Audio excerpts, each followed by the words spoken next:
Welcome to daily Siri vibes. నేను చాలా బాగున్నాను. నాతో పాటు మీరందరూ చాలా బాగుండాలని ఆ దేవుణ్ణి కోరుకుంటున్నాను. ఈరోజు నేను తోటకూర కర్రీ చేయబోతున్నాను, అది డిఫరెంట్ స్టైల్లో. సో ఫస్ట్ తోటకూరని బాగా శుభ్రంగా కడుక్కొని అందులో కొంచెం వాటర్ పోసి స్టవ్ మీద పెట్టండి.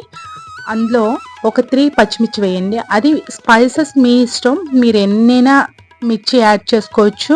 అది ఎవరి స్పైసెస్ తగ్గట్టుగా వాళ్ళు యాడ్ చేసుకోవచ్చు. నాకైతే పిల్లలు ఉన్నారు కాబట్టి నేను కొన్ని యాడ్ చేశాను. లిడ్ క్లోజ్ చేసి ఒక 5 మినిట్స్ కుక్ అవనివ్వాలి.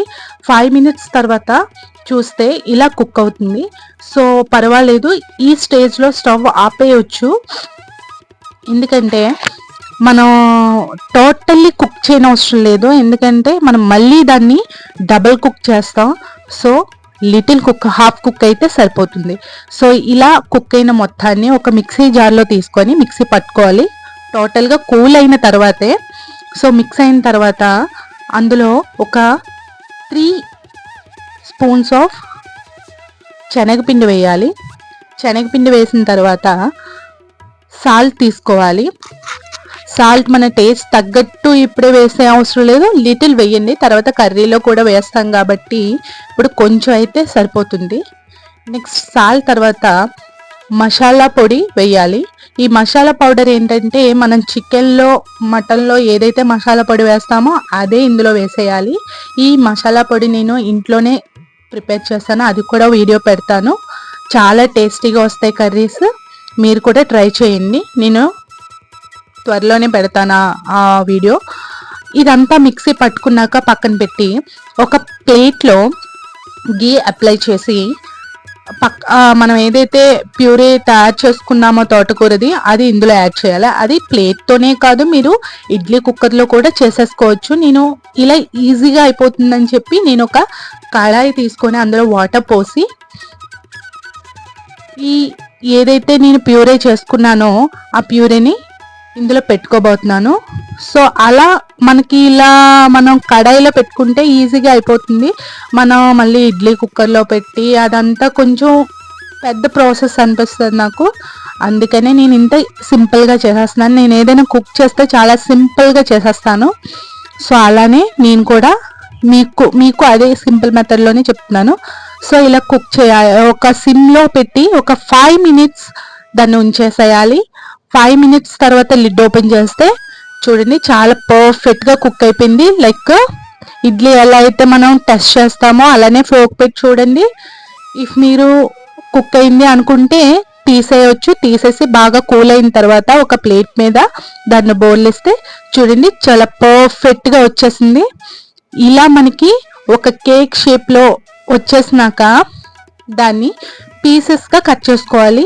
లైక్ మనం పన్నీర్ ఎలా అయితే కట్ చేస్తామో అలానే ఈ తోటకూరని కూడా బాగా కట్ చేసి పీసెస్ కింద ఒక బౌల్లో పెట్టి పక్కన పెట్టుకోవాలి. తర్వాత ఒక కడాయి పెట్టుకొని అది బాగా హీట్ అయిందో లేదో చెక్ చేసుకొని అందులో ఆయిల్ వేయండి. ఆయిల్ చాలా లిటిల్ యూస్ చేయండి, అదే మన హెల్త్కి కూడా మంచిది.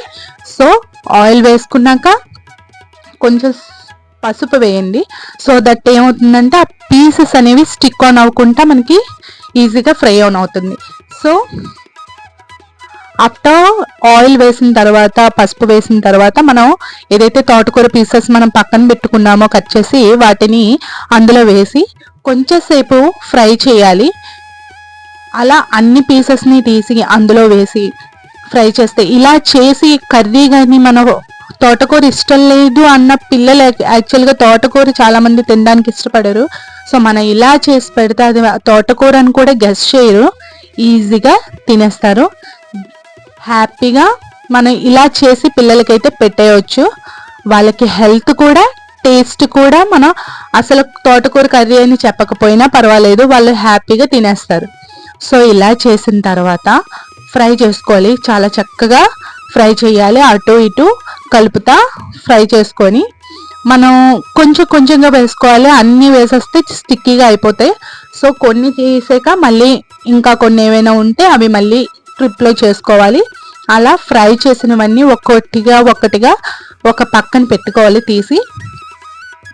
ఇలా తీసి పెట్టుకున్నాక మిగిలిన ట్రిప్ ఏవైతే మిగిలిపోయినావో అవి కూడా ఫ్రై చేసుకుంటాం. అలా ఒకటి ఒకటి ఫ్రై చేసిన తర్వాత అదే కడాయిలో ఆయిల్ లేకపోతే మళ్ళీ కొంచెం ఆయిల్ వేసుకోండి. అందులో ఆనియన్స్, పచ్చిమిర్చి, కరివేపాకు వేసేసి కాసేపు ఫ్రై చేయండి.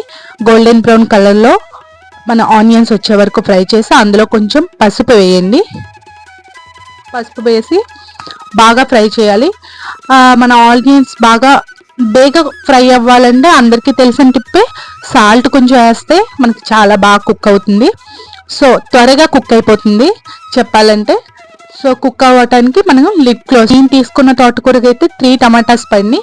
అది చెప్పాను కదా, మనం అందులో టమాటాస్తో పాటు మనం ఏవైతే కొబ్బరి ముక్కలు తీసుకున్నామో అవి కూడా వేసి బాగా మిక్సీ చేసి అవి కూడా మన ఆనియన్స్తో పాటు ఫ్రై చేసేయాలి. వేసేసి లిడ్ క్లోజ్ చేసి ఒక 5 to 10 minutes సిమ్లో పెట్టి వెయిట్ చేయాలి. వెయిట్ చేసాక అందులో మనం ఏదైతే ముక్కలు ఫ్రై చేసి తోటకూర వేసామో అవన్నీ వేసేసేయాలి. వేసి మొత్తంగా కుక్ చేసిన తర్వాత చూస్తే ఇలా ఉంటుందండి. ఇలా ఏదైతే బబుల్స్ వస్తున్నాయో ఆ స్టేజ్లో అటు ఇటు కొంచెం కలియబెట్టి దాన్ని ఒక్కసారి టేస్ట్ లెవెల్స్ ఆల్రెడీ మనం తోటకూర మిక్స్ చేసినప్పుడు వేసాము, నెక్స్ట్ ఇందులో కూడా వేసాం. ఏవైనా సాల్ట్ సరిపోతే ఈ స్టేజ్లో మనం సాల్ట్ చెక్ చేసుకొని ఇంకా ఏమైనా సాల్ట్ సరిపోతే వేసుకోవచ్చండి. లేదు అంటే మనం లీవ్ చేసేయచ్చు. ఇలా కుక్ అయిన తర్వాత ఆయిల్ సపరేట్ అవుతా స్టేజ్లో మీరు ఒకసారి సాల్ట్ చెక్ చేసుకొని ఓకే సాల్ట్ సరిపోయింది అనుకుంటే చూడండి కర్రీ కూడా ఆయిల్ సపరేట్ అవుతుంది. సో దట్ కుక్ అయిపోయినట్టే, మనకి కర్రీ రెడీ అయిపోయింది. ఈ స్టేజ్లో మనం ఒక బౌల్ తీసుకొని కర్రీ సర్వ్ చేసుకోవటమే. ఎంతో టేస్టీగా ఉండే తోటకూర కర్రీ రెడీ అయినట్టే. మీరు కూడా ట్రై చేసి నాకు కామెంట్ బాక్స్లో చెప్పాలి. ఓకేనా? Thank you for watching.